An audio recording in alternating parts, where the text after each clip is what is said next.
Matapos ang ilang sandali, muli kaming napadpad sa investment bulletin board.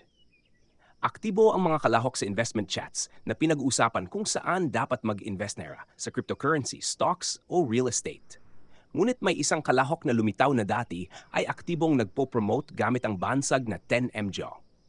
Si Jack pala ito na nang-api kay Lucas sa trabaho. Ngayon, siya na ang tapat na tagahanga ni Lucas at nagsisi sa lahat ng nagawa niya. Sumasang-ayon ang mga kalahok sa chat na parang naging kahanga-hanga na ang buhay ni Lucas ngayon at hindi sila nagkakamali. Lumipat na siya sa isang bagong bahay, mas magara kaysa sa dati. Sa sobrang ganda, may sarili siyang security staff na maraming armadong tauhan at personal swimming pool. Ang kasikatan ni Lucas ang dahilan kaya may isang journalist na dumalaw para mag-interview sa kanya. Matapos tanggapin ang mga papuri para sa bago niyang bahay, sagot ni Lucas na binili niya ito para sa mga pagkakataon na nananatili siya sa Korea. Pinapakita nito ng husto na isa na siya sa 10 pinakamayayamang tao sa Korea. At ito'y kahit 32 anyos pa lamang siya na medyo bata pa para sa lahat ng kanyang mga nagawa. Kumpiyansa niyang hinaharap ang kamera, suot ang isang mamahaling suit at may malumanay ng ngiti. Nakasanayan na niya ang marangyang kapaligiran. Sanay na rin siya sa mga mamahaling kotse at paglalakbay. Ang paglabas sa mga pabalat ng mga magasin ay hindi na rin niya gaanong ikinagugulat. Ngunit gusto pa rin niyang ipakita ang magasin kay Ellie. Nagsusulat si Lucas ng mga mensahe kay Ellie na malapit na siyang pumunta sa States at nais siyang makita. Ngunit walang natanggap na sagot ang lalaki, kaya't nag-aalala siya. Dahil dito, tinawag siya ng ilang beses ni Alice, ang bagong sekretarya at security guard, upang makuha ang kanyang pansin. Humingi ng paumanhin si Lucas sa kanyang kawalan ng pansin at sa pagkakataong ito ay seryosong nakinig sa ulat ni Alice tungkol sa paglago ng mga assets at kita. Lahat ng ito ay nagdadala sa katotohanang malapit ng maging isa si Lucas sa pinakamayayamang tao sa mundo. Bagamat nasisiyahan, si Lucas ay nakakaramdam ng pagkawalang gana. Nais niyang subukan ng isang bagong bagay. Sakto namang ipinaalam sa kanya ni Alice na may mensahe mula kay Dr. Henry. Ayon dito, may mga senyales ng paparating na pandemya ng isang mapanganib na virus. Kahit mahirap matukoy ang pinagmulan nito, kumalat na ang impeksyon sa maraming bansa. Nanghihinayang si Lucas na maaring magkaroon ng epidemya kahit na nag-invest siya sa kalusugan. Kaya't nagdesisyon siyang tulungan si Henry at magtayo ng karagdagang pabahay para sa kanyang mga empleyado. Bagamat nagrenta na sila ng malaking bus para sa pagbiyahe ng mga tauhan ng laboratorio, naniniwala si Lucas na hindi sapat ang mga hakbang na ito. Kaya't iminungkahi niyang magpatupad ng mas radikal na aksyon at pagbutihin ang buhay ng mga ito dahil may mga pagkakataon silang gawin iyon. Matapos ang lahat, ito ang mga taong nagtatrabaho kahit gabi at hindi maginhawang manirahan malayo sa laboratorio. Kaya't napagpasyahan ni Lucas na mas makabuti para sa kanya na magpatayo ng bagong gusali. Para maisakatuparan ang kanyang ideya, lumapit siya sa isang dating kakilala, si Chloe, na nakilala niya sa eroplano. Para sa isang business meeting, pumunta sila sa isang klasikong soul bar. Nagmamaktol si Chloe kay Lucas dahil para sa trabaho ang pag-imbita niya. Gusto niyang isa sa mga division ng kumpanya ni Chloe ang tumulong sa pagtatayo ng gusali, samantalang umaasa si Chloe na niyaya siya ng lalaki para mag-date. Sabi ni Lucas na hindi siya nakapag-contact sa dalaga dahil abala siya sa pag-invest o paglalakbay palagi. Nagulat si Chloe na may personal na bodyguard si Lucas, isang malaking itim na lalaki. Ipinaliwanag ni Lucas na kinuha niya ito habang naglalakbay para hindi siya saksakin para sa 100 euros. Napabuntong hininga si Chloe, ngunit pumayag siyang gawin ang konstruksyon. Ngunit may kondisyon siya at isa rito ay shares sa kumpanya ni Chris na binili ni Lucas. Gayunpaman, may malaking interes ang kumpanya ng kotse ni Chloe sa autonomous driving. Payag si Lucas sa mga kondisyong ito nang walang gaanong alalahanin sa sarili. Ngunit ang pangalawang kondisyon ni Chloe ay nagdulot ng mas matinding emosyon sa kanya. Nahihiyang tinakpan ni Chloe ang kanyang mukha, parang natatakot sabihin ang nasa isip niya. Ngunit nang magpasya siya, sinabi niyang gusto niyang magpakalasing kasama si Lucas. Sa oras na ito, nagaganap ang isang mahalagang usapan sa kumpanyang pagmamay-ari ng kanyang ama. Ipinaalam ng sekretarya ng chairman na kahit gabi na, hindi pa bumabalik si Chloe sa bahay. Hindi nagulat ang ama ni Chloe sa kanyang pagkawala dahil workaholic din siya. Gayunpaman, iniulat ng sekretarya na nasa date ang dalaga kasama ang isang lalaki. Ikinagalit ito ng ama ni Chloe dahil hindi niya maisip kung anong klaseng lalaki ang magiging karapat-dapat sa kanyang anak. Ngunit si Chloe ay aktibong nakikisalamuha at umiinom ng bote matapos ang bote kasama si Lucas. Hinimok ni Chloe si Lucas na uminom pa, ngunit alam ng lalaki kung paano magtigil sa tamang oras. Pinagmamasdan ni Lucas ang ganitong pag-uugali, pawis na pawis sa nerbiyos. Hindi niya inaasahan ito mula sa isang mayamang tagapagmana. Iniwan niya si Chloe sa kanyang mga tauhan na nangakong iuwi si Chloe. Sa oras na ito, sumakay siya sa kanyang kotse at umalis sa lugar ng meeting. Pagkalayo-layo ni Lucas, biglang nagising si Chloe na parang hindi siya uminom. Lumalabas na natutunan niya sa YouTube na kung magpapanggap na lasing, agad kang atakehin ng lalaki kaya't nagpasya siyang subukan ito. Gayunpaman, iniisip niya na nahihiya lang si Lucas sa kanyang kagandahan at wala namang dapat madaliin. Kumpiyansang sinabi ni Chloe na walang lalaki ang hindi may in love sa kanya. Sa opisina ng kumpanya, sabik na hinihintay ng kanyang ama ang dalaga. Isang negatibong aura ang bumabalot sa lalaki. Sinabi ni Chloe sa kanyang ama na huwag nang palakihin pa ang maliit na bagay. Kinukumbinsi siya na isang business meeting lang iyon. Una sa lahat, nais ni Chloe na bilhin ang mga shares ng isa sa mga American companies ni Lucas. Natutuwa ang ama niya na nakita ni Chloe ang negosyo sa halip na romansa sa meeting. Ngunit tahasan niyang inamin na matagal na siyang in love kay Lucas na ikinagulat ng chairman. Hindi alintana ni Chloe na hiwalay na si Lucas dahil hindi niya nakikitang espesyal ang mga magkasintahan na nagde-date at naghiwalay. At wala siyang balak na pakinggan ang anumang reklamo ng kanyang ama tungkol sa kandidatura ng kanyang iniibig. Nagrereklamo ang kanyang ama na ipinakilala niya si Chloe sa mga mabubuting lalaki pero tinanggihan niya silang lahat. Sagot ni Chloe na walang silbi ang mga iyon, mga tagapagmana lang ng mga conglomerates. Mas gusto ni Chloe na pakinggan ang kanyang intuisyon at sinasabi nito na espesyal na tao si Lucas. Sigurado siyang kayang dalhin ni Lucas ang tunay na pagbabago. Kinabukasan, pumunta si Lucas sa bio company at nakipagkita kay Paul na yumakap sa kanya. Biglang hinarap ni Professor Paul ang matalim na tingin ng guwardiya ni Lucas. Sinalubong ng guwardiya ni Lucas ang matalim na tingin ni Professor Paul. Bilang resulta, nagkislapan ang mga mata ng dalawang lalaki at nagsimula silang magpaligsahan ng kanilang mga kalamnan at nagkasundong magpunta sa gym ng magkasama. Nang nabalot ng mga punit-punit na damit ang mga lalaki habang nagpapaagalingan, bahagyang napabuntong hininga si Lucas. Tinanong ni Lucas ang professor tungkol sa kalusugan ni Dr. Henry at nalaman niyang nagtrabaho ito buong gabi at nawala ng malay. Ayon sa professor, napakabigat ng kasalukuyang sitwasyon sa pandemya.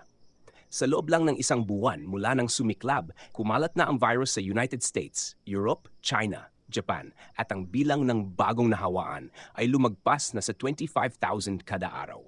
Malaki ang bilang ng mga namatay. Hiling ni Paul kay Lucas na dagdagan ng computer power para mapatakbo ang artificial intelligence. Ang ganitong pagtaas ng kapasidad ay makakatulong upang mabilis na makahanap ng solusyon sa problema sa parehong virus at kinakailangang bakuna. Sa bahay, iniisip ni Lucas ang resulta ng kanyang pagbisita sa bio company at ang kanyang posibleng mga hakbang. Napabuntong hininga siya ng malalim. Sinusubukang alamin kung paano madaragdagan ng power para sa pagpapatakbo ng artificial intelligence. Isa sa mga ideya ni Lucas ay magpatayo ng gusali para maglagay ng computer center. At iniisip din niyang gumamit ng mga foreign cloud services. Ngunit hindi siya sigurado sa tagumpay ng mga ideyang ito, kaya't nagpasya siyang aliwin ang sarili sa paglalaro ng computer games. Napansin niya ang kapal ng alikabok na naipon sa kanyang computer dahil sa matagal na hindi paggamit nito at bigla siyang nagkaroon ng bagong plano. Upang malaman kung ito ay gagana, kailangan niyang marinig ang opinyon ng kanyang kaibigan. Tumalon siya mula sa kanyang upuan dahil hindi na siya mapakali. Kung gagana ang kanyang ideya, hindi lang ito magbibigay ng napakalaking computer performance, kundi magpapasimula rin ng bagong negosyo. Sa oras na ito, nagsimulang mag-vibrate ang telepono sa bedside table ng guwardiya ni Lucas. Nagising ang lalaki at mabilis na sinagot ang tawag mula sa kanyang boss na nag-utos na ihanda ang isang madaliang biyahe papunta sa States. Sa San Francisco, sa oras na ito, may matinding barilan. Siyempre, hindi ito sa totoong buhay, kundi sa isang game na nilalaro ni Charlie. Biglang lumitaw ang malaking itim na lalaki sa harap ng mukha ni Charlie. Natakot si Charlie sa guwardiya ni Lucas at tumalon siya. nagbabantang tumawag ng pulis. At saka lang niya napansin na napapalibutan siya ng maraming hindi kilalang tao. Bigla narinig ni Charlie ang pamilyar na boses mula sa likod ng mga lalaki. Humingi ng paumanhin si Lucas sa kanyang kaibigan sa panghihimasok dahil tinawagan at kinatok nila si Charlie pero hindi niya narinig kaya't napilitan silang pumasok. Nang maayos na ang lahat, humanga si Charlie sa personal bodyguards ni Lucas. Ngunit ayaw nang patagalin pa ni Lucas kaya't tinanong na niya ang kaibigan kung ano ang palagay niya sa mga cartoons tungkol sa superheroes. Dahil nais ni Lucas na magligtas ng mundo at maging isang uri ng hero. Sa ngayon, nasa malaking panganib ang mundo at may plano ang mga lalaki para iligtas ito. Hindi maintindihan ni Charlie kung ano ang kinalaman ng coin na pinapaikot ng kaibigan niya sa mga daliri nito. Iminungkahi ni Lucas na gumawa sila ng sarili nilang cryptocurrency para malutas ang mga agarang problema. Natawa siya ng iminungkahi ng kaibigan na magpagamot siya para sa kanyang digital addiction. Pero sa totoo lang, may malaking potensyal ang kanyang ideya para maisakatuparan.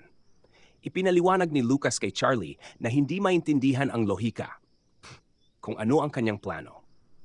Ang paglikha ng cryptocurrency ay kinakailangan para sa pagdevelop ng bakuna dahil hindi sapat ang performance ng artificial intelligence. Sa tulong ng blockchain technology, magagamit ang system resources ng mga computer na nag-apply para sa mining at bilang kapalit, makakuha ang mga tao ng bagong cryptocurrency. Ang paggamit ng hindi nagagamit na kapasidad ng artificial intelligence ay maaaring maging malaking tulong sa pagdevelop ng bakuna laban sa bagong virus. Ginagarantiyahan din ni Lucas ang minimum exchange price para sa mga coins na magpapahintulot sa mga tao na mabawi ang kanilang gastos sa kuryente at kumita ng kaunti. Nagdududa si Charlie kung magiging kapaki-pakinabang ang ganitong ideya, pero siguradong makakapagligtas ito ng mundo. Sobrang hanga si Charlie sa plano ni Lucas at nais niyang makisali sa proyekto. May plano rin si Lucas na subukan ang kanyang kakayahan sa entertainment content niche. Iniisip niyang gumawa ng pelikula o drama kasama ang kanilang paboritong mga aktor. Tuwang-tuwa si Charlie at hiniling na siya ang mag-asikaso ng trabaho dahil hindi niya biguin si Lucas at gagawin ang lahat ng itinalaga sa kanya. Napagpasyahan nilang buuin muna ang isang team na tutulong sa kanila sa pagpapatupad ng cryptocurrency project. Dahil balak nilang bayaran ang mga ito ng pinakamataas na sahod sa industriya, hiniling ni Lucas sa kaibigan na masusing piliin ang mga tao. Gayunpaman, tinuturuan siya ni Charlie na ang tunay na mga hero ay hindi pinapagana ng pera. Kumilos sila ayon sa tawag ng puso. Nag-post siya ng anunsyo tungkol sa pagbuo ng isang team sa isang forum kung saan nagtitipon ang pinakamalakas na kinatawan ng computer industry at nag-aalok ng katuparan ng anumang kagustuhan pagdating sa merch. Mabilis na dumagsa ang mga tugon at nagulat si Lucas sa kung gaano ka-interesado ang lahat sa kanyang proyekto. Tumawa si Charlie at sinabing iyon ang kapangyarihan ng otaku kaya't hindi na siya nagtataka na interesado ang mga tao sa proyekto. Pagkatapos ng ilang sandali, nagbukas ng opisina sina Lucas at Charlie na maaaring pagtatrabahuan ng mga IT specialist na kanilang kinuha. Nakilala ni Lucas ang isang bagong empleyado sa entrance na tumingin sa kanya ng may interes at ipinakilala ang sarili. Tahimik na nagkakailangan ng babae. Aktibong tinitingnan si Lucas at nagpapalaki ng bula ng chewing gum. Pagkatapos ay nagsulat siya sa general chat ng kanilang mga kasamahan na guwapo ang kanilang boss kaya't kailangang mag-ingat. Nakaramdam ng kaunting hiya si Lucas sa ganitong pag-uugali. Pero hindi siya nagalit dahil nagsisimula na siyang masanay sa mga asal ng mga kakaibang personalidad. Napagdesisyunan niya na lahat ng mga programmer ay may kanya-kanyang kakaibang ugali. Pero hindi naman masama yon. Kahit na naghanda sila ni Charlie ng pinakabagong mga computer at opisina, walang gumagamit nito. Lahat ay nauupo kung saan sila komportable gamit ang kanilang mga laptop. Lumapit si Lucas kay Charlie para kunin ang interim report.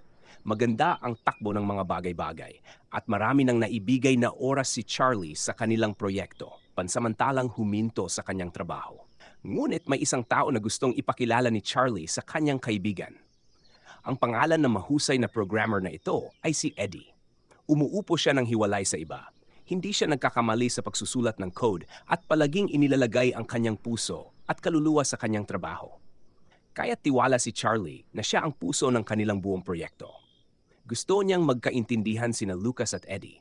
Ngunit, curious din si Charlie kung ano ang pangalan na naisip ni Lucas para sa kanilang bagong coin. Tinawag ni Lucas ang kanilang nilikha na original coin na ikinagulat ng kaibigan niya.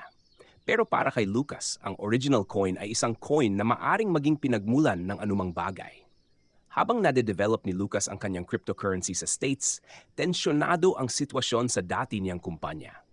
Sa mga break, aktibong pinag-uusapan ng mga empleyado ang pagkatalaga kay Maria Adraya.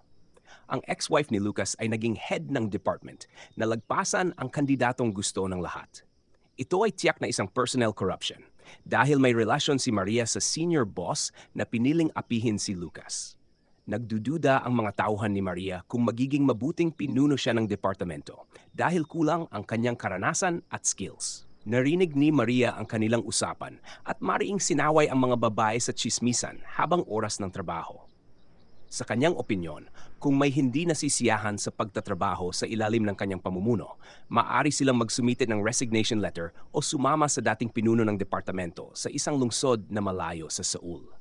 Agad na nag-sorry kay Maria ang mga babae at nagmadaling umalis sa restroom. Inulit ni Lucas' ex-wife nang malakas ang kanyang bagong posisyon.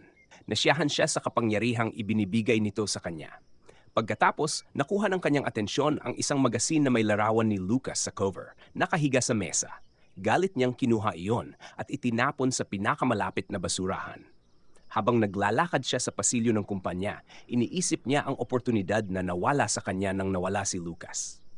Ngayon, ang bago niyang manliligaw ay may taunang suweldo na humigit kumulang 100 million won at may magarang bahay ang kanyang mga magulang. At dahil siya ay isang milyonaryo, tiyak na magsisimula na ang isang masaganang panahon sa kanyang buhay. Minsan pa, sinumpa niya ang kanyang dating asawa at nanumpa na mamumuhay siya ng mas masaya kaysa kay Lucas. Ang kanyang pagmumura na binabanggit ang pangalan ni Lucas ay nakatawag pansin sa isang babaeng nagdaraan. Lumabas na si Sue na nagbago ng hitsura, ngunit hindi nakalimutan ang kanyang minamahal. Samantala, sa opisina ng American company ni Lucas, aktibong nagtatrabaho ang mga empleyado. Isang film crew mula sa entertainment company na nilikha ng lalaki ang nagmamasid sa paglalaro ni Lucas. Sinasalaysay nila ang kuwento tungkol sa kanilang tagapagtatag, ngunit paulit-ulit na natatalo si Lucas. Gayunpaman, naniniwala ang film crew na ginagawa nitong mas human si Lucas. Nahihiyang pinagpapawisan si Lucas sa ganoong kalapit na atensyon na na-capture ng kamera. Hindi niya maintindihan kung paano siya pumayag na mag-shoot ng video na tumatagal na ng ilang araw. Ang entertainment company na kanyang nilikha ay hindi pa gaanong kumikita. Nagreklamo ang itinakdang director na wala silang content kahit na tinipon ni Lucas ang mga natatanging talento, lumikha ng magagandang kondisyon at naglaan ng malaking pondo. Ngunit sa ngayon, wala pang mga interesanteng ideya at magandang resulta. Sinusubukang kausapin siya ng mga empleyado, binabanggit na ang lumalalang problema sa coronavirus ay nagpapahirap sa filming. Ngunit ayaw marinig ng direktor ang makatwirang mga argumento. Gusto niyang gumawa ng isang cool na bagay. Pagkatapos, isang empleyado ng ahensya, ang pinakabata, ang nagsalita. Siya ay cynical, nagbibiro tungkol sa boss bilang tugon sa kanyang pangungulit, at mayroon din siya magandang ideya. Ang babaeng ito ay isang screenwriter at nagmungkahi siya na gumawa ng isang documentary tungkol kay Lucas. Sigurado siyang magiging patok ito sa mga manonood. Wala pa silang flagship product sa ngayon, pero sikat na ang kanilang CEO. Ang kanyang kwento ay puno ng kontrobersya mula sa diborsyo hanggang sa biglaang pagyaman. Kaya napagdesisyonan ng kumpanya na gamitin si Lucas bilang director upang i-promote ang kumpanya. Sinimulan na nilang pasukin ang pribadong buhay ni Lucas, kasama na ang mga eksenang hindi maganda para sa kanya. Paminsan-minsan, tumatakas si Lucas mula sa sobrang atensyon. Subalit, naiintindihan niya ang mga posibleng benepisyo nito dahil siya mismo ang nagsimula ng negosyo. Natutuwa si Lucas sa pag-unlad ng kumpanya. Dumoble na rin ang bilang ng mga empleyado at ang Seedcoin project ay patuloy na lumalago. Nakakaapekto rin ito sa magandang samahan sa kumpanya. Ngunit kahit sa kabila ng tagumpay, hindi pa rin magkasundo sina Lucas at ang brilliant na programmer na si Eddie. Muli siyang lumapit kay Eddie para ipahayag ang kanyang saya na aktibo itong gumagamit ng game room. Gayunpaman, agad na naglagay ng hangganan si Eddie at hiniling na huwag siyang guluhin sa kanyang bakasyon. Sinabi ni Eddie na pumunta siya dahil sa tawag ni Charlie at Lucas at hindi siya sumusunod sa utos ng kahit sino. Mas matigas pa ang depensa ni Eddie kaysa sa inaasahan ni Lucas, ngunit nais pa rin niyang sundin ang payo ni Charlie na makipagkaibigan kay Eddie. Humingi ng paumanhin si Lucas dahil sa abala at nag-iwan ng nakatuping papel sa harap ni Eddie. Akala ni Eddie na ito isang tsike at nagalit siya. Iniisip na sinusubukan ni Lucas na bilhin ang kanyang pabor gamit ang pera. Nagtapos si Eddie na sinabi ng usapan tungkol sa pagligtas sa mundo ay isang kasinungalingan at pera pa rin ang nauwi rito. Ngumiti ng malaki si Lucas, hindi niya maintindihan kung bakit napunta sa pera ang usapan.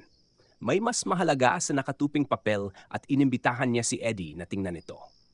Sa loob ng sobre, may larawan ng isang napakagandang idol na babae. Napawala nito ang salita at paghinga ni Eddie at natulala siya. Si Jennifer ang paboritong performer ni Eddie. Dahil sa regalong ito, napahawak si Eddie sa kanyang puso at napaluhod na ikinagulat ni Lucas. Hindi maintindihan ni Eddie kung paano nakuha ni Lucas ang isang napakabihirang autographed card. Ngunit may maliit na media company si Lucas sa Seoul na tumulong sa kanya para magawa ito. Nang masigurado ni Lucas na gustong-gusto ni Eddie ang performer na ito, nag-alok siya ng tickets sa concert nito kung sakaling makakuha siya ng pagkakataon. Yumuko si Lucas kay Eddie, inaalok ang kanyang kamay upang patayuin ito. Sa alok na ito, halos naging santo si Lucas sa mata ni Eddie.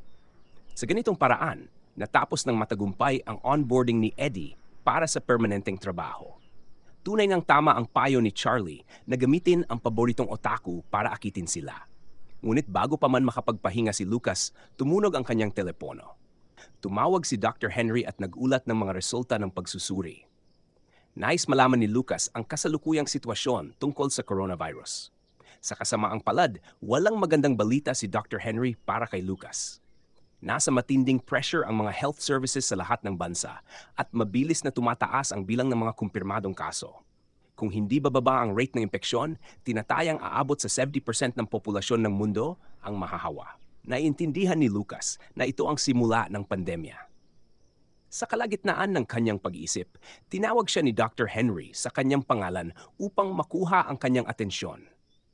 Hiningi ni Lucas kay Henry na ipagpatuloy ang kanyang trabaho at bilang kapalit tutulong siya sa pagpapalakas ng artificial intelligence kapag natapos na niya ang pag-develop ng cryptocurrency. Pagkatapos ng pag-uusap, nag-isip si Lucas kung ano ang mangyayari sa ekonomiya dahil sa pandemya. Babagsak ang stock at bond markets. Pwedeng mawala ng halaga ang kanyang mga assets. Ngunit kahit papaano, naniniwala si Lucas na sa ganitong sitwasyon, maaari siyang kumita ng mas malaki. Kailangan lang niyang intindihin kung paano kumita ng pera habang bumabagsak ang ekonomiya. Para sa ganitong kaso, may special na financial instrument na tinatawag na put option. Ito ay nagpapahintulot kumita ng pera kapag bumababa ang presyo sa merkado. Ngunit kung mayroong kumikita sa sistema, mayroong nawawala ng lahat. Kaya ang put options ay pwedeng gamitin para kumita kahit nawasak na ang ekonomiya. Nalilito si Lucas sa ideya na kumita ng pera habang naghihirap ang mga tao sa pandemya. Ngunit agad din niyang pinanatag ang sarili na siya ay isang investor at dapat isipin ang kita bago ang lahat. Kung wala siya ang pera na mayroon siya ngayon, hindi niya maliligtas ang mundo. Sa mga oras na iyon sa Amerika, isang senador na tumatakbo para sa pagkapangulo ang nangako na ililigtas ng Amerika ang mundo mula sa coronavirus. Ang balitang ito ay ipinapakita sa opisina ni Ellie na sa wakas ay tumawag kay Lucas. Shocked at galit na galit siya dahil nais ni Lucas na mag-invest ng malaking halaga ng pera sa isang delikadong put option at nagbet pa sa pagbagsak ng New York stock market. Tumawa si Lucas sa paraan ng pag-aaway ng kanyang girlfriend at ng mga financial advisors. Nais ni Ellie na pigilan siya at tinanong kung gaano karaming oras pa ang natitira upang makialam. Ngunit lumalabas na hanggang katapusan ng linggo na lang ang oras at malamang hindi na siya makakatulong.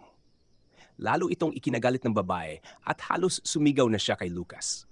Sa kanyang palagay, walang normal na investor ang magreresikong mawala ang 200 billion ng ganoon lang. Ngunit napakakalma ni Lucas na para bang alam na niya ang mangyayari sa hinaharap.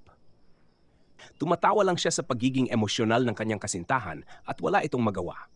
Sabik sa kanyang boses, sinabi ni Lucas na miss na niya si Ellie at ang kanyang tinig, kaya't nakinig siya sa kanya ng may kasiyahan. Sa gulat sa bigla ang pag-amin, agad nawala ang galit ni Ellie. Nagmakto lamang siya na naging mas matigas si Lucas mula nang maupo ito bilang CEO. Naintindihan niya na sobrang yaman ng kanyang nobyo, ngunit mahirap pa rin para sa kanya na maintindihan ang ganitong klase ng investment. Pero hindi rin 100% sigurado si Lucas, umaasa lang siyang tama ang forecast. Hiniling din niya kay Ellie na magtagumpay sa pag-a-adjust sa bagong lugar at huwag magpatalo at mas maniwala sa kanyang sarili at kakayahan. Naantig sa kanyang mga salita, nais sanang magpahayag ng tender na bagay si Ellie, ngunit ito ay naputol. Dumating ang kanyang katrabaho at inabisuhan siya na tapos na ang break. Mabilis na nagpaalam sina Lucas at Ellie sa kabila ng pagkapiko ng lalaki. Inisip ni Lucas kung ano ang gusto niyang gawin sa kanyang biglaang libreng oras. Nasa parehong lugar nagtatrabaho at nagpapahinga ang mga empleyado. Pati ang mga miyembro ng film crew ay naglalaro sa pool. Tuwang-tuwa ang mga lalaki sa maluwag at komportableng bahay para sa mga empleyado at nasa States pa ito. Pinaalalahanan sila ng screenwriter na kasama nila na naroon sila para sa filming. Napagtanto ng mga lalaki na sobra silang nag-relax dahil sa kapangyarihan ng kapital. Ngunit lahat sila ay umaamin na masyadong boring ang buhay ni Lucas para i-film.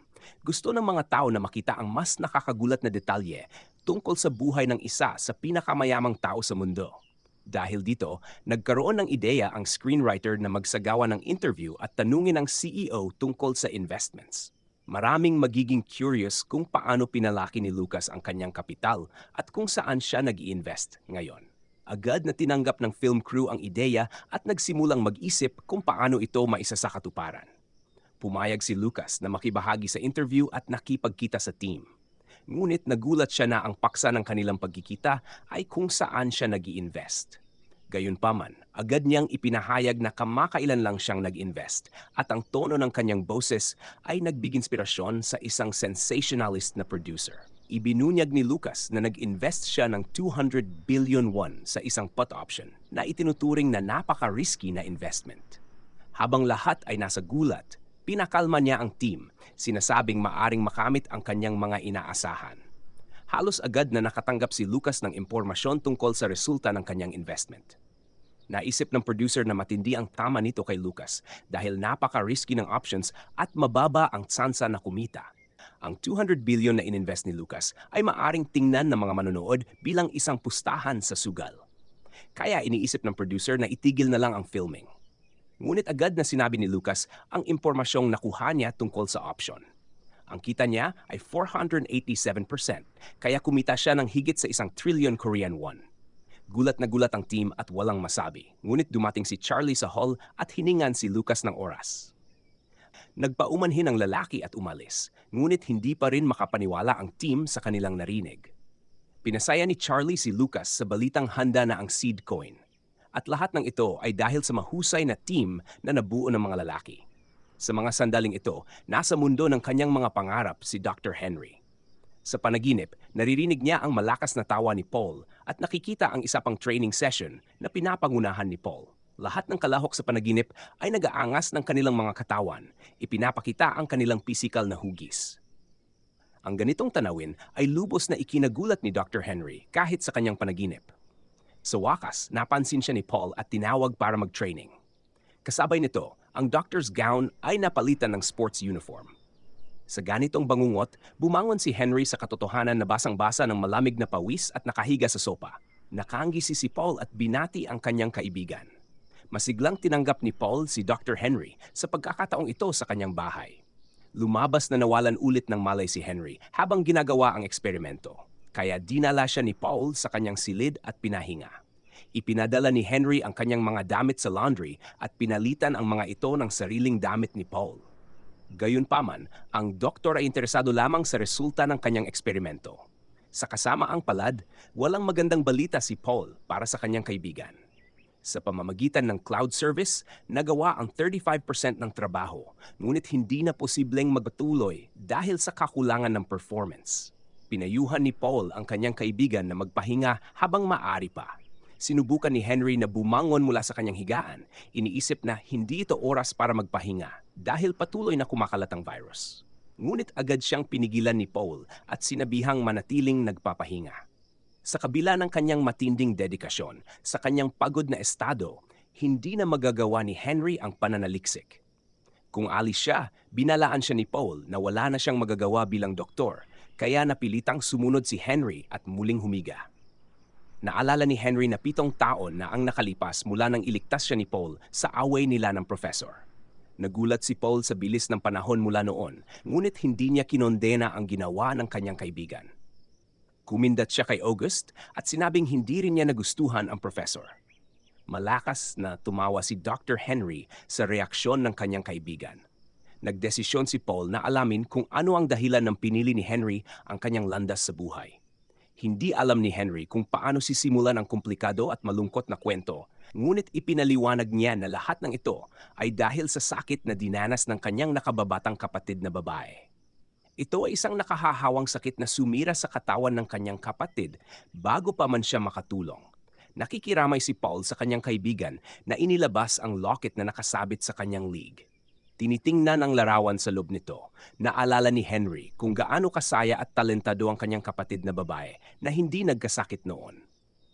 At pagkatapos ng kanyang kamatayan, nagdesisyon si Henry na tiyak na pipigilan niya ang sakit na kumuha sa kanyang kapatid. Hindi niya hahayaan ang sinumang magkasakit at mamatay tulad ng kanyang kapatid. Interesado si Paul sa pangalan ng mahalagang tao sa kanyang kaibigan. Ngunit bago pa man siya makasagot, biglang dumating ang isang empleyado sa silid ni Paul. Sumigaw ang lalaki na may problema sa artificial intelligence. Ikinagulat ni Henry ang balitang ito at napako sa lugar. Hinugot ang IV at kinuha ang doctor's gown. Mabilis siyang pumunta sa laboratorio kasama si Paul. Dito, ang kanilang atensyon ay nakuha ng isang malaking screen na nagpapakita ng iba't ibang indicators. Ipinapakita dito na gumagana ang artificial intelligence at aktibong sinusuri ang virus. Walang nakakaintindi kung bakit biglang tumaas ang computing performance. Pero biglang tumunog ang telepono ni Henry. Sinagot niya ito at si Lucas ang nasa kabilang linya, tinatanong kung nasa lab ang doktor. Lumalabas na dahil sa kumpanya ni Lucas, nagkaroon ng swerte ang lab na makausad. Ang SourceCoin project ay naging matagumpay na ikinatuwa ng mga empleyado. Ipinaliwanag ni Lucas kay Henry na ginagamit niya ang blockchain technology para maidagdag ng biocompany ang performance mula sa ibang mga computer na konektado sa sistema. Mga 1 oras na ang nangakalipas, nagsimula ang unang mining ng bagong cryptocurrency. At ang bilang ng mga miner ay lumalago ng napakabilis na tinatayang aabot ito sa kalahating milyon na computer sa loob ng 1 araw. Binanggit ni Lucas na napakalaki ng halaga ng artificial intelligence mismo. At kung wala ang pananaliksik ng doktor, lahat ng ito ay walang kwenta. Pinapasalamatan niya si Henry sa kanyang pagsisikap at nais makipagtulungan para talunin ang coronavirus gamit ang kapital at teknolohiya.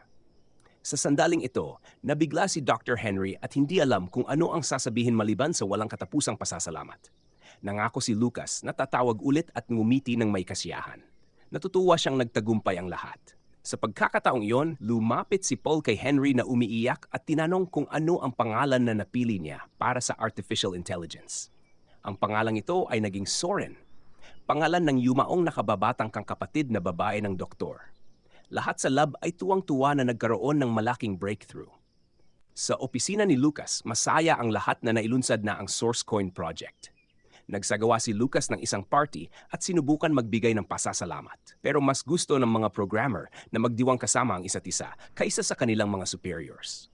Nais ni Lucas na magsaya ang kanyang mga empleyado ng buong araw. Pinalma siya ni Charlie, sinasabing huwag mag-alala at hayaan ang mga tao na mag-focus sa party. Umaasa si Lucas na lahat ng miyembro ng kanilang team ay tunay na masaya sa kanilang tagumpay. Pinaalala ni Charlie sa kanya na ngayon kailangan nilang bayaran ang issuance ng seed coin para sa napakaraming tao. At ito ay malaking halaga ng pera. Mahigit 200 million ang maaring lumabas kada buwan. Kaya't nag-aalala siya kung handa si Lucas para sa ganitong kalaking gastusin. Nagulat siya nang pahupayin siya ng kaibigan na parang wala lang sa kanya ang ganoong halaga ng pera. Pero ito ang inaasahan ni Lucas noong binalak niya ang proyekto. At para sa kanya, mas mahalaga na nagsimula na ang opisyal na paglikha ng bakuna. Ngayon ay maaari siyang gumastos ng pera ng may kabuluhan at ito ay nagpasaya kay Lucas. Matagal na tinitigan ni Charlie ang kanyang kaibigan mula pa noong sila ay mga estudyante. Mahinang buntong hininga ang ginawa niya. Napansin niya talagang naging mature na si Lucas. Pero curious pa rin si Charlie kung ano ang mga plano ng CEO para sa hinaharap. Naiintindihan ng team na ang project work ay may maikling tagal, kaya't nag-usap-usap sila tungkol sa mga posibilidad. Nakakalungkot na mamatapos na ang proyekto nang natagpuan na nila ang mga kapwa-minded na tao at isang mabait na boss. Kaya't iminungkahi ni Charlie kay Lucas na muling isipin kung ano ang kanyang mga plano para sa hinaharap. Ang ganitong matalim na tanong na ibinato sa lahat ng empleyado ay nagdulot sa lalaki ng pagkagulat. Sa yuktong ito, hindi pa niya masabi ng tiyak kung ano ang nais niyang makamit. Pero ngayon ay mayroon siyang team na ang trabaho ay gawing posible ang kanyang mga ideya. Kaya't pagkolekta ng lakas ng loob, sumagot si Lucas na nais niyang lumikha ng tamang cryptocurrency ecosystem. Ngayon, maraming negatibong imahe ang konektado sa mga coins tulad ng speculation at pandaraya at gusto niyang pagandahin ang kanilang reputasyon. Sa pamamagitan ng paggarantiya ng minimum value ng original coin, nais ni Lucas na magamit ito sa iba't ibang larangan at gawing mahalaga bilang isang tunay na virtual currency. Iniisip ni Lucas na ang ideya na unang beses niyang binikas ng malakas ay talagang nagpapasaya sa kanya. Tahimik ang team habang pinapakinggan siya at nahiya si Lucas sa kakulangan ng kanilang reaksyon. Agad niyang inisip na may nasabi siyang katawa-tawa at hindi siya susuportahan. Pati si Eddie at ang programmer girl na may gusto sa kanya ay nakatingin sa kanya ng mabuti. Lalong nag-alala si Lucas at pinagpawisan ng nervyos. Pakiramdam niya ay nakakahiya siya, isang humanitarian na nagsabi sa mga taong mas matalino kaysa sa kanya ng isang bagay na fantastiko at hindi maabot. Ngunit biglang pinalibutan si Lucas ng mga tunog ng lumalakas na palakpakan. Lahat ng mga tao mula sa kanyang team ay tinitingnan siya na may respeto at malakas na pumalakpak sa kanyang mga sinabi. Ang reaksyon na kabaligtaran ng inaasahan ay ikinagulat ni Lucas. Si Eddie, halos hindi mapigilan ng mga luha, ay humahanga sa taas ng plano ng kanilang boss. Nakikita ng lahat ang halaga ng kanyang mga pangarap at ang kasiyahan sa kanilang hinaharap na trabaho para sa kumpanya ni Lucas. Ang mga programmer ay labis na naapektuhan ng ideya ng kanilang boss na lahat ay nagkaisang sumunod sa kanya. Gulat si Lucas sa ganitong aktibo at emosyonal na reaksyon mula sa mga tao. Sinabi ni Charlie na ang dahilan ay natamaan ng layunin ni Lucas ang kanilang mga puso. Maging siya mismo ay iniisip na iwan ang kanyang trabaho at seryosong sundan ang kanyang kaibigan. Dahil ang mga tunay na hero ay sumusunod lamang sa tawag ng kanilang puso. Masaya si Lucas na maari pa siyang magtrabaho sa tabi ng kanyang kaibigan. Agad niyang hinirang si Charlie bilang vice president ng kumpanya at hiniling na alagaan siya sa hinaharap. Matapos ang pag-uusap na ito, binuo ni Lucas ang organizational structure ng team at itinatag ang sarili niyang kumpanya sa San Francisco para sa full-time operations. Kaya't seryosong nag-invest sila sa pagpapanatili ng reputasyon ng cryptocurrency at gumawa pa ng special na shopping center kung saan maaari kang magbayad para sa mga goods gamit ang sourced coins. Sa original coin, maaari kang bumili ng mga games at iba't ibang merch na konektado rito. Kaya't lumikha si Lucas ng isang kapaligiran kung saan maaring magamit ang coins para sa iba't ibang layunin at ang bilang mga miner sa loob ng ilang buwan ay lumagpas sa 1,000,000 at kalahati. Dahil sa pagsisikap ng team, naging pinakamalaking kumpanya sa San Francisco ang kumpanya ni Lucas sa loob lamang ng wala pang 6 na buwan. Ang speech tungkol sa hinaharap ng kumpanya na naitala ng film crew ay in-upload sa video hosting at naging napaka-popular. Ang paglago ng kumpanya ay nakakuha ng pansin ng mga analyst ng financial market. Kaya't pinili ng isa sa kanila ang kumpanya ni Lucas para isakatuparan ang kanyang mga plano. Marahil inisip niya na ang pakikitungo kay Lucas ay magiging madali lamang. Dahil dito, nagpasya siyang bumisita sa kumpanya ni Lucas at nagpa-schedule ng appointment. Samantala, sa kumpanya ni Lucas, habang break, pinag-uusapan ng mga empleyado kung kaiba na nga ba ang kanilang kumpanya.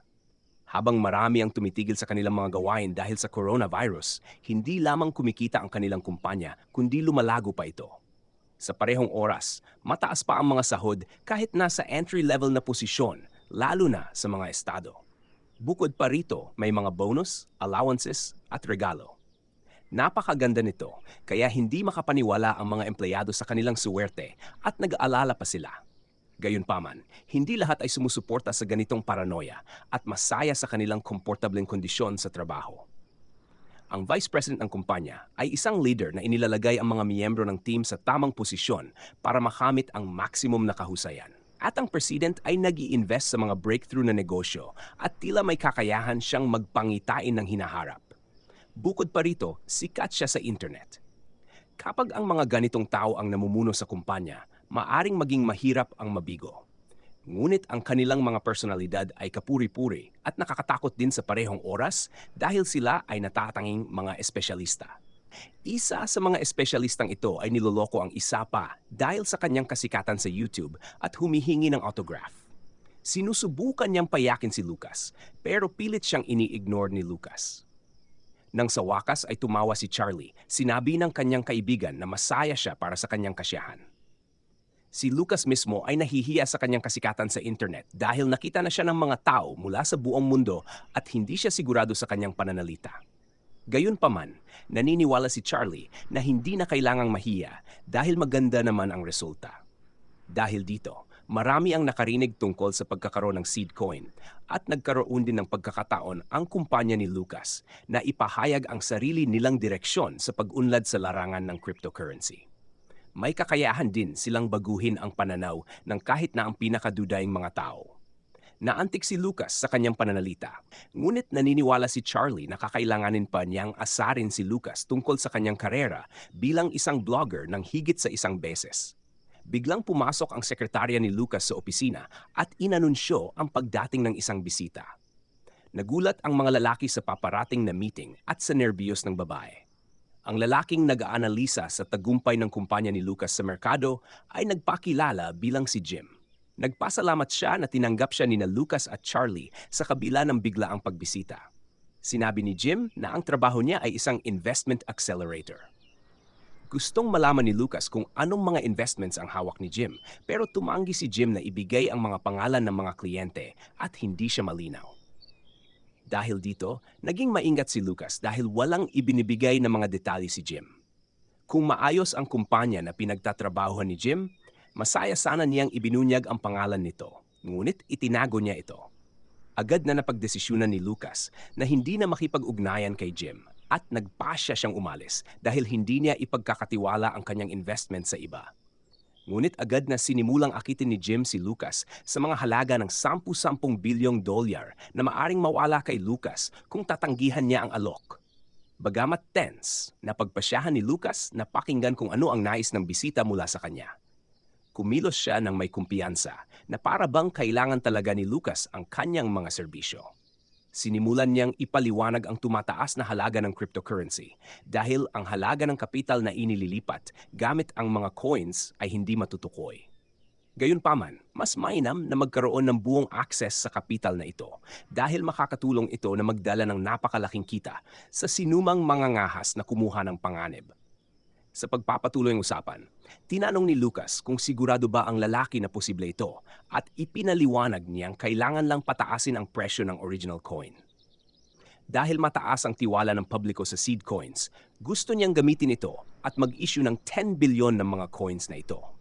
Pagkatapos nito, gamitin ang press at mga koneksyon para palubuhin ang presyo. At sa pamamagitan ng pagbebenta nito sa stock exchange, madaling kumita ng daan-daang bilyong dolyar. Ang scheme na ito ay ikinagalit ni Charlie at Lucas dahil pamilyar ito. Kailangan lang magtinginan ni Lucas at Charlie upang malaman na pareho sila ng iniisip. Napagtanto nila na si Jim ang kriminal na illegal na kinokontrol ang daloy ng cryptocurrency at nagsagawa ng pagtaas at pagbagsak nito. Sa mga mata ng mga lalaki, si Jim ay mukhang isang kontrabida na ngayon ay nagpasya na pakialaman ang kanilang negosyo. Agad na tumayo si Charlie sa inis. Ayaw nang sayangin ang oras sa pakikipag-usap sa kontrabida. Ngunit nanatili si Lucas sa kanyang pwesto at nanatiling tahimik, hindi nagpakita ng ganitong agresibong reaksyon. Para bang, habang nakalubog sa pag-iisip, siya ay nagdududa at nais tanggapin ang alok ni Jim. Talagang iniisip niya na ang bagong kakilala ay maaring maging kapaki-pakinabang at sa pagpapatupad ng scheme, hindi nakakailanganin ni Lucas ng pera. Gaano man kalaki ang gastusin niya. Gayunpaman, naiintindihan din niya kung ano ang magiging bunga ng kanyang pagsang-ayon para sa mga ordinaryong tao. Isang bahagyang ngiti ang sumilay sa kanyang mga labi na naging mas mapanlinlang at malupit. Natakot si Charlie na nakita ni Lucas ang hindi angkop na alo ito bilang kawili-wili. Si Jim naman ay nagkikiskis na ng kanyang mga kamay, naniniwalang pumayag na si Lucas sa lahat ng kanyang mga kondisyon. Iminungkahi niyang pirmahan na agad ang kontrata, pero pinigilan siya ni Lucas. Kailangan ipagpaliban ang pag-conclude ng kontrata dahil posibleng may mga magiging kahirapan.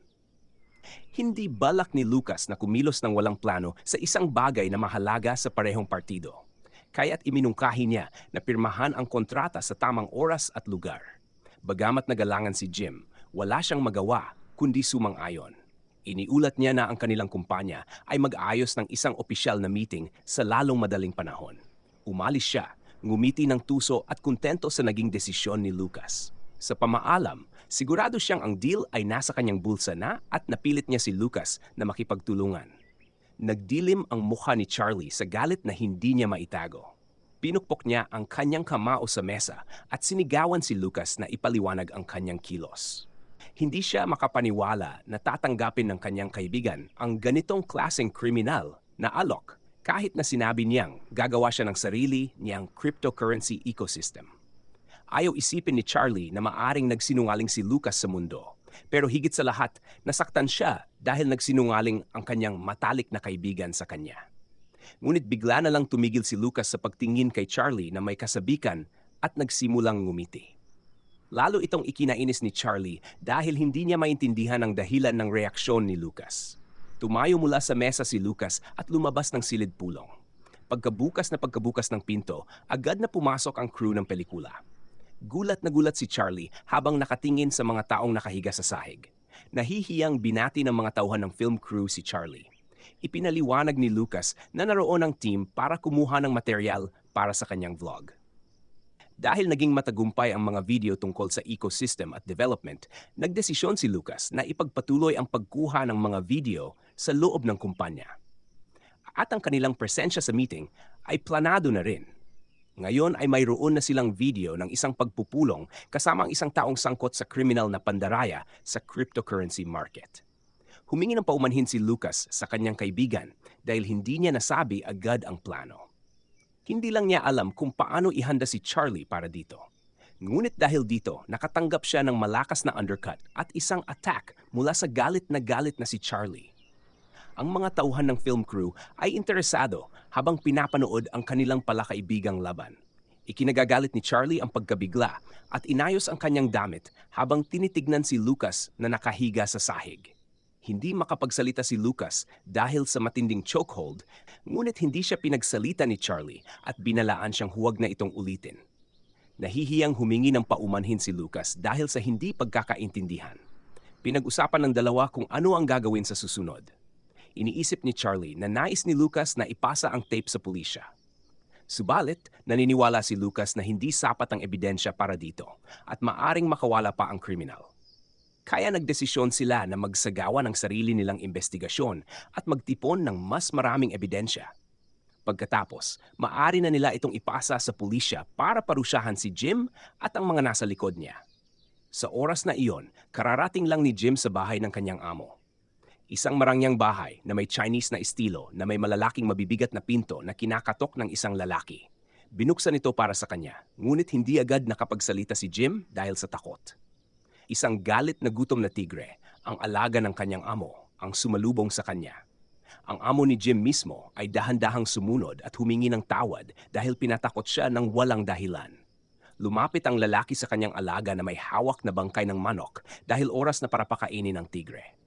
Pinapawisan si Jim dahil sa kaba at nerbiyos habang hinihintay ang mga tanong tungkol sa nakaraang pulong. Tulad ng inaasahan, ang isang lalaking Tsino na nakasuot ng tradisyonal na damit ay agad na hinarap siya. Tinanong nito kung paano naganap ang pag-uusap nila ni Lucas at sumagot si Jim na nagbigay ito ng positibong tugon sa kanilang alok. Subalit, hindi nila tinapos ang kontrata dahil nais ni Lucas na gawin ito ng opisyal. Galit na galit ang boss dahil hiningi ni Lucas ang oras para mag-isip. Ang ganitong pagkaantala ay sumisira sa kanyang mga plano at hindi niya ito papayagan.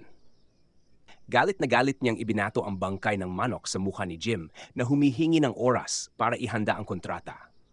Ang tigre, na parang inutusan ay agad na sumugod kay Jim na sumigaw sa takot. Sinunggaban nito ang karne malapit sa mukha ng lalaki at bumaon ang mga pangil nito habang umuunggol ng matindi. Muling tumingin ang boss ni Jim sa kanya ng galit. Dahil dito, nanginginig si Jim sa takot at gumapang sa sahig. Ipinaliwanag ng Chinese na ang pinakamahalagang bagay sa pagtuturo sa isang hayop ay huwag hayaang mawala ang inisyatiba. Mahalagang huwag kalimutan ang pagpapakain at huwag mong hayaang mag-isip. Pagkatapos ng lahat, kung ang hayop ay hindi sumunod sa kagustuhan ng amo, ito ay kakainin. Lumuhod si Jim at nagsimulang humingi ng tawad sa chairman. Nangako siya na tatawagan si Lucas at aayusin ang bagong meeting, pati na rin gagawin ang lahat ng posibleng paraan upang mapasama siya sa kanilang panig. Sa ilalim ng banta ng parusa, tiniyak niya sa boss ang isang positibong resulta. Nasiyahan sa sagot, tinawag ng chairman ang tigre sa kanya at inutusan si Jim na magtrabaho na. Hinimas ng Chinese ang ulo ng naglalambing na tigre, habang iniisip na si Lucas ay hindi lang basta isang ligaw na aso mula sa isang vassal na bansa. Siya ay may utak, ngunit sa anumang kaso, kailangan niyang sumunod. Samantala, sa kanyang kumpanya sa San Francisco, tinawagan ni Lucas si Ellie. Sinabi niyang matagal na niyang hindi naririnig ang boses ng babae at namimiss na niya ito. Sinabi niyang maayos naman ang kanyang mga gawain at abala siya sa simpleng paperwork. Ngunit ang sagot ni Ellie ay nagpakunot ng noo sa kanya at nagpabago sa kanyang hitsura. Matapos malaman na si Ellie ay nasa bahay sa New York, nagdesisyon si Lucas. Iniwan niya ang opisina at nagmamadali patungo sa kotse kasama ang kanyang mga guwardiya. Dinala ni Lucas ang kanyang mga kasama sa airport at agad na lumipad patungong New York para kay Ellie. Ilang oras matapos ang biyahe, laking gulat ni Ellie nang buksan ang pinto para kay Lucas. Ang lalaki ay napapalibutan ng maraming kahon ng mga regalo na dala niya para sa babae. Masaya siyang ngumiti, natutuwa na nasorpresa niya si Ellie. Sa loob ng apartment, inayos ni Lucas ang mga kahon habang si Ellie ay nakaupo sa kama at pinapanood siya. Sinabi ni Lucas na namimiss niya si Ellie at dumating siya para magpahinga mula sa mga mahihirap na problema sa trabaho. Masaya ang babae na sa kabila ng bigat ng trabaho, nakahanap pa rin ng oras ang kanyang lalaki para makita siya. Pero nang tanungin ni Lucas kung kumusta si Ellie sa trabaho, nahihiya siya. Marami siyang mga bagong proyekto, pero hindi alam ni Lucas kung ano ang ginagawa ni Ellie. Agad na nahulog ang babae mula sa kama papunta sa sahig dahil sa matinding lungkot. Sigurado siyang bababa ang kanyang posisyon mula sa pagiging leader hanggang sa pagiging bato o piraso ng chewing gum. Sa isa sa kanyang mga transaksyon, umabot sa 0.21% ang mga pagkalugi at labis siyang nag-aalala. Dahil dito, nalilito si Lucas. Hindi niya maintindihan kung seryoso bang dapat itong ituring sa ganitong level, pero iniisip niyang ito'y senyales na napaka-professional ni Ellie sa kanyang trabaho. Nagdesisyon si Lucas na pasayahin ang kanyang kasintahan, kaya ngumiti siya at tinawag si Ellie para makuha ang kanyang atensyon. Nang bumalik ang tingin ng Amerikanang umiiyak na pinupunasan ang kanyang ilong, tinanong ni Lucas kung may gusto ba siyang gawin. Handang suportahan ni Lucas ang anumang ideya ni Ellie. Nang tinanong ni Ellie kung mahilig ba si Lucas sa pusa, hindi alam ni Lucas kung ano ang isasagot. Pinanood niya si Ellie na gumapang sa ilalim ng kumot na parang may ginagawa. Maya-maya pa, ipinakita ni Ellie ang kanyang cute na cat ears at nagmeow. Agad itong nagbigay ng masiglang reaksyon kay Lucas at sinabi niyang hindi lang niya siya hahaplusin ngayong gabi. Nahihiya at masaya, tumingin si Ellie sa kanya. Nang halos hindi makapagpigil, naglapit ang magkasintahan, handang maghalikan. Pero biglang tumunog ang telepono ni Lucas at pinutol sila. Habang sumimangot ang nainis na si Ellie, sinagot ni Lucas ang tawag. Tumawag si Dr. Henry at humingi ng paumanhin sa pag-abala sa CEO. Ngunit may mahalagang balita siyang nais iparating agad. Malaking progreso ang nagawa ng biocompany sa pag-develop ng isang bakuna. At kahit hindi pa ito sumasailalim sa clinical trial sa Estados Unidos, 90% na ang immune effect ng bakuna. Masaya si Lucas at labis na nagpasalamat sa doktor para sa kanyang trabaho. Pagkatapos ng tawag, nakuha muli ni Ellie ang atensyon ni Lucas. Wala nang dahilan para magpigil pa at magkasama nilang ginugol ang gabi. Hindi makatulog si Lucas. Iniisip niya ang pagkasira ng ekonomiya ng maraming bansa at ang mga buhay na nawala dahil sa coronavirus. Pero maaari pang mabago ang sitwasyon kung magkakaroon ng bakuna laban sa coronavirus. Kaya naman, kailangan niyang magplano ng maaga. Nagising si Ellie at humingi ng paumanhin si Lucas kung napukaw niya ang babae dahil sa kanyang mga buntong hininga at paggalaw.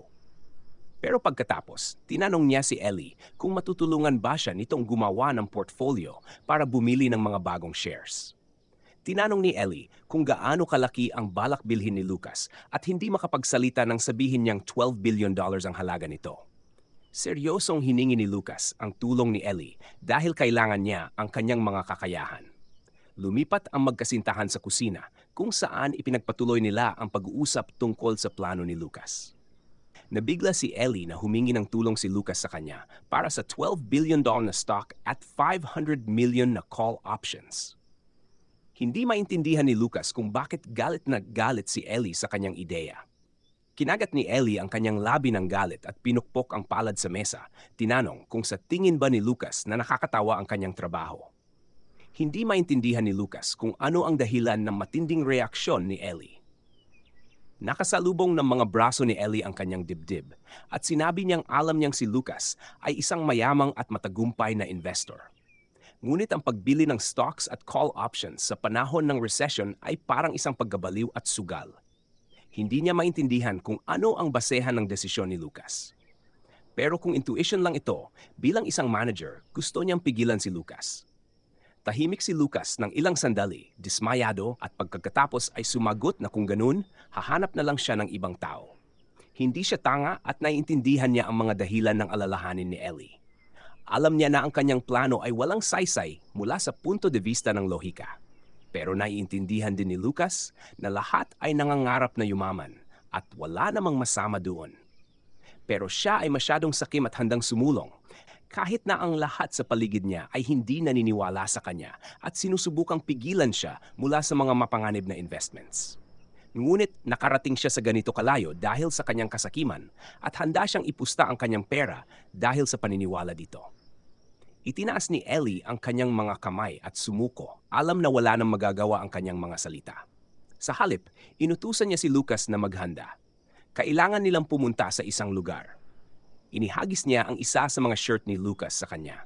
Sinasabing magpalit na ito mula sa pambahay papuntang suit. Siya mismo ay nagsimula na ring maghanda para umalis. Hinahalungkat ang mga damit sa hanger. Nang tanungin ni Lucas kung saan sila pupunta, sumagot siya na sa kanyang American company. Sumakay ng taxi ang dalawa at dumating sa Wall Street, sa gusali kung saan nagtatrabaho si Ellie. Napatingin si Lucas sa paligid, gulat na gulat sa isang skyscraper na gawa sa glass at concrete, isa sa mga pinakasikat na gusali sa New York. Inamin niya na ang gusali ay mukhang napakagarbo sa personal. Sinabihan siya ni Ellie na sumunod sa kanya at kumpiyansang pumasok sa loob. Ang dahilan kung bakit inimbitahan ni Ellie si Lucas na pumunta sa kanyang kumpanya ay dahil sa kanyang portfolio na napakalaki na hindi siya makagawa ng desisyon ng mag-isa. Nag-aalinlangan si Lucas na makatagpo sila ng isang maimpluwensyang tao, pero pinapalakas ni Ellie ang loob niya. Sa Wall Street, kilala siya bilang lalaking lumikha ng isang kahanga-hangang kumpanya.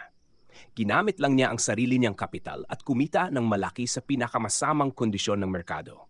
Kaya kung nanaisin, kahit ang presidente ng board ay handang makipagkita sa kanya anumang oras. At ganoon nga ang nangyari. Isang maimpluwensyang tao ang bumati kay Lucas. Tinanong kung nagkaroon ba ng abala papunta sa kumpanya. Ipinakilala ng tao ang sarili bilang si Jackson at ang mga opisyal sa paligid ay nakangiting mabait kay Lucas. Yumuko ang mga empleyado ng kumpanya kay Lucas na labis niyang ikinagulat.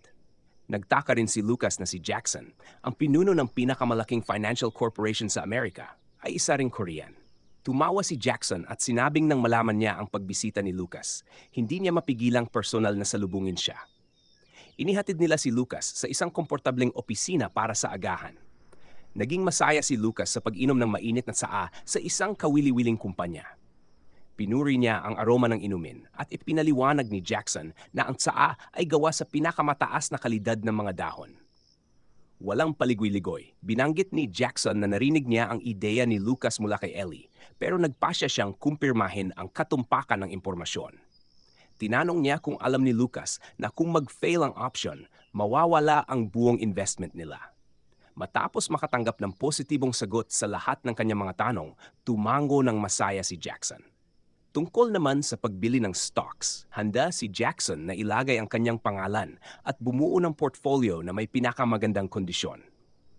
Masaya si Lucas, pero gusto niyang malaman kung ano ang desisyon tungkol sa call option.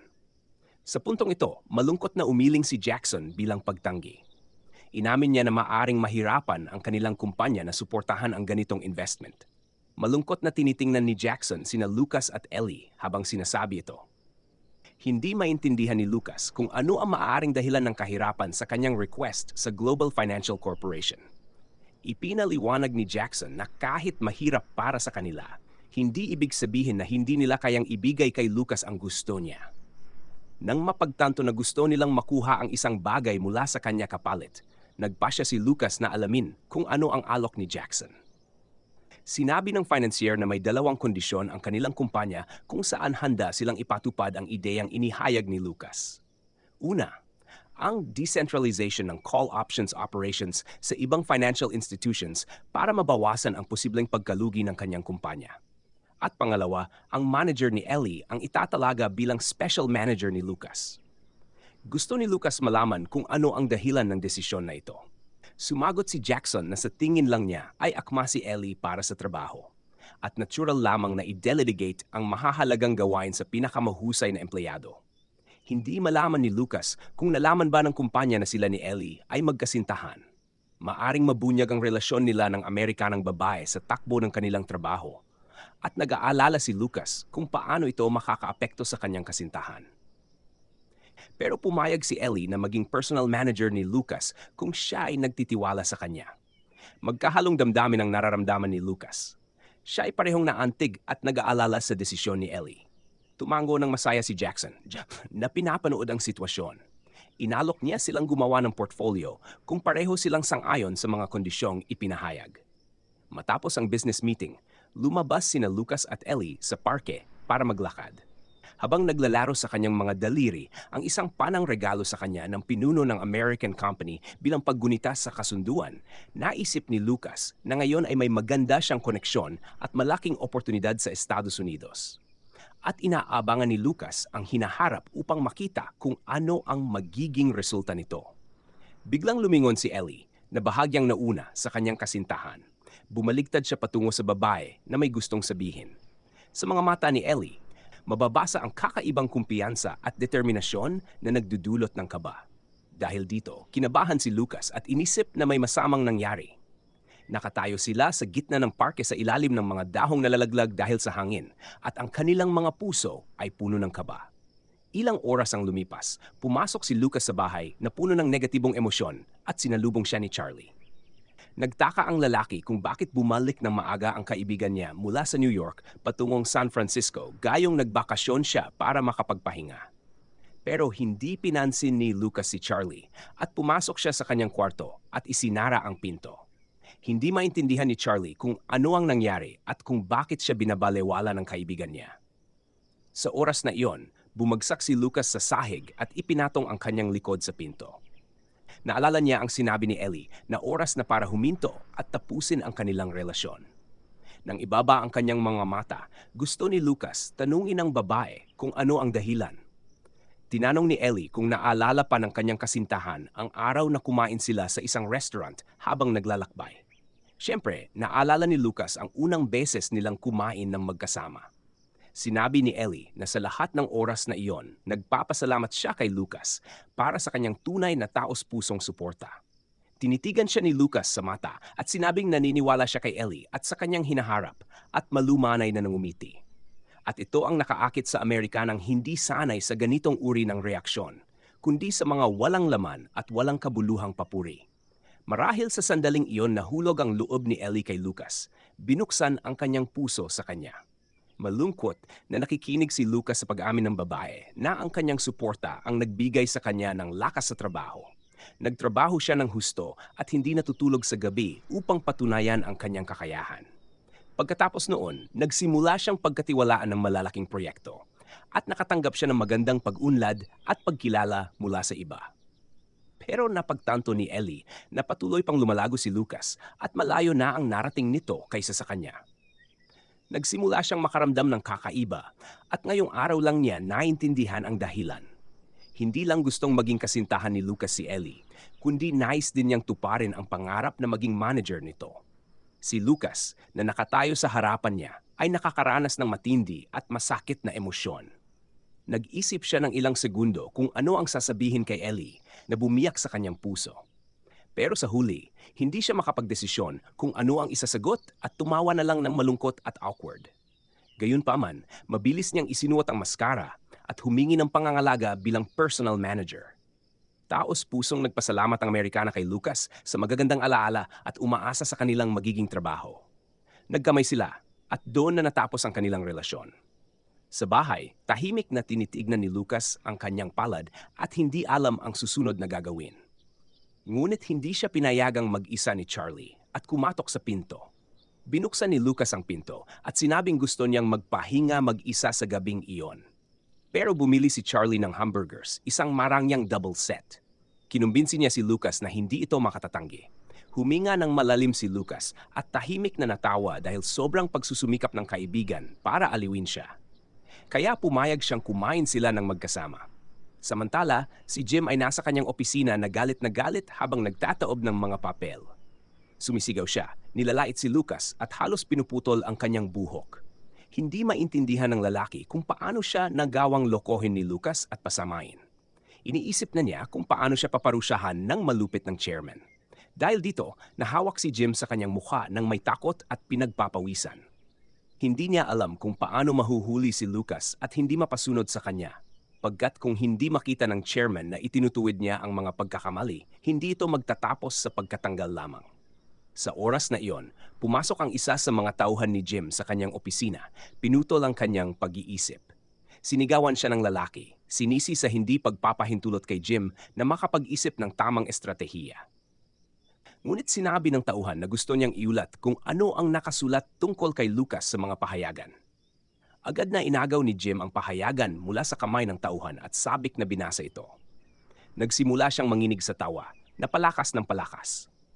Ngumiti ng tuso si Jim, nasisiyahan na natagpuan niya ang kahinaan ni Lucas. Sa oras na iyon, muling nagkagulo sa mga business chats. Lumalabas na dahil sa biglang pag-alis ng malaking bilang ng mga dayuhang mamumuhunan, bumagsak lahat ng stock markets. Pero biglang sumulpot si Jack sa mga chats gamit ang kanyang pseudonym na 10 billion won at hinimok ang kanyang mga kasama na huwag sumuko. Kinumbinsi niya silang maniwala sa ginintuang Diyos na si Lucas at sundin ang kanyang mga desisyon sa pag-invest. Matapos ang mga panawagan ni Jack, maraming tao ang bumaling sa pagbili ng mga shares. At sa huli, mabilis at malaki ang naging pagsasaayos ng kalagayan ng merkado. Si Jim sa kanyang opisina ay nakatingin sa screen kung saan nagpapakita ang chart ng paglago ng mga stock buyers. Natulala siya at hindi maintindihan kung paano lubusang nagbago ang sitwasyon na sigurado siyang hawak niya. Samantala, sina Lucas at Charlie ay nagbabasa ng maraming deklarasyon ng pag-ibig para kay Lucas at sa kanyang mga paraan ng pag-invest sa Investment Bulletin Board. Hindi maintindihan ni Charlie kung ano ang ginawa ng kanyang kaibigan pero hindi rin niya maintindihan ang dahilan. Sinusubukan niyang alalahanin ang kanyang huling mga desisyon pero naniniwala siyang wala naman talaga siyang ginawa. Malalaking pagbabago ang nagaganap sa mundo at nagsimula pa ng isang special report sa balita. Sinabi ng World Health Organization na may kumakalat na bagong asymptomatic coronavirus. Dahil dito, mas seryosong quarantine ang ipinatupad. Tumataas din ang bilang ng mga namamatay. Kulang na sa morgues. Dahil sa hindi makayanan ng patuloy na quarantine, nagsimula ang kaguluhan ng mga mamamayan. Dumalas ang mga kaso ng pagnanakaw at pag-aaklas. Habang tinitingnan ang lahat ng nangyayari sa balita, nag-frown si Lucas ng mahigpit. Kaya't dumiretso siya sa kanyang kumpanya sa lalong madaling panahon upang ipahayag ang kanyang bagong ideya sa kanyang mga kasamahan. Sa conference room, sinimulan niya ang isang teleconference kasama ang bio company, partikular kay Paul at Henry. Nagsalita siya na plano niyang gumawa ng bakuna laban sa coronavirus na magsisimula sa 300 million doses. Sa impormasyong ito, muling dumugo ang bibig ni Dr. Henry. Hindi na nagulat si Lucas at hinintay na lamang ang sandaling makahinga muli ang lalaki. Tinanong ni Dr. Henry kung tama ba ang narinig niyang sinabi ni Lucas. At tumawa si Lucas, lubusang kinumpirma ang kanyang mga sinabi tungkol sa 300 million doses. Nahapo si Dr. Henry at sinabing ito'y walang pag-iingat. Siyempre, sumasang-ayon siya na kailangan ng mabilisang paggawa ng bakuna, pero kakalipas pa lang ng unang clinical trial. Hindi maiaalis ang posibilidad ng side effects at mas mabuti pang maghintay muna. Pero sinabi ni Lucas nang madali lang nasa kasong ito, itatapon nila ang lahat ng nagawang bakuna. May buong tiwala si Lucas kay Dr. Henry at sapat ang kanyang mga resources upang malampasan ang anumang kahirapan. Ang ganitong tiwala sa sarili ng mga salita ay nagpagulat kay Dr. Henry at kay Professor Paul. Kung mabigo sila, si Lucas lang ang matatalo. Pero kung magtagumpay sila, marami silang may liligtas na buhay. Tinanong ni Lucas kung hindi ba sapat na dahilan ito upang subukan. Napansin ni Henry na masyadong malapit si Lucas sa kamera, pero natutuwa siyang wala itong tooth decay. Huminga siya ng malalim at sinabi na sa kasong ito, hindi na niya pipigilan si Lucas dahil malinaw na gusto niya ang mga risky investments. Habang tumatawa si Lucas, sinagot niya na ang isa sa mga investment na iyon ay ang research lab ni Henry. Kaya't hinihiling niya sa doktor na asikasuhin ang produksyon ng mga bakuna. Pero nagulat si Lucas nang sabihin ni Henry na isa lamang siyang siyentipiko at wala siyang alam sa produksyon. Wala ring kaalaman si Lucas tungkol dito, kaya't kailangan niyang mag-isip ng paraan agad. Sa parehong araw, kumalat sa buong mundo ang balita na gumagawa si Lucas ng bakuna na hindi pa nakakapasa sa final clinical trial. Nagtanong ang mga tao kung nais bang monopolyo ni Lucas ang merkado at kumita ng malaking pera o magligtas ng mas maraming buhay. Ngunit makalipas ang ilang sandali, ang balita na nakapasa ang bakuna sa pangalawang clinical trial ay kumalat at nagtagumpay sa buong mundo. Nagsimulang mag-usap ang mga kinatawan ng iba't ibang bansa kinakailangang makipagkasundo kay Lucas dahil daan-daang libong mamamayan ang nanganganib ang buhay. Nagsimulang magtanong ang mga kinatawan ng industriya ng gamot kung nakapagdesisyon na si Lucas sa kumpanyang gagawa ng bakuna. Lahat ay gustong manalo sa pamamagitan ng paglagda ng eksklusibong kontrata kay Lucas. Pero mayroon ding mga naisirain ang tiwala sa negosyo ni Lucas at maggamal ng pera mula sa kanyang mga inobasyon. Isang kinatawan ng mga pharmaceutical companies habang nag-iinuman kasama ang Minister of Health ay nagpasalamat sa ibinigay na suporta. Natutuwa rin ang minister sa pakikipagtulungan sa kanilang kumpanya dahil nakikinabang din siya. Ang pakinabang ay mula sa maraming regalong natanggap niya bilang suhol. Pagkatapos, sinabi ng chairman ng kumpanya na nagawa ng isang Korean company na makabuo ng bakuna laban sa coronavirus. Mukha siyang masaya habang sinasabi ito, pero ipinahayag din niya ang kanyang pagkabahala na peke dahil sa pansariling interes. Naintindihan ng Minister of Health ang lahat ng mga pahiwatig at kahilingan at ipinangako niyang ayusin ang sitwasyon.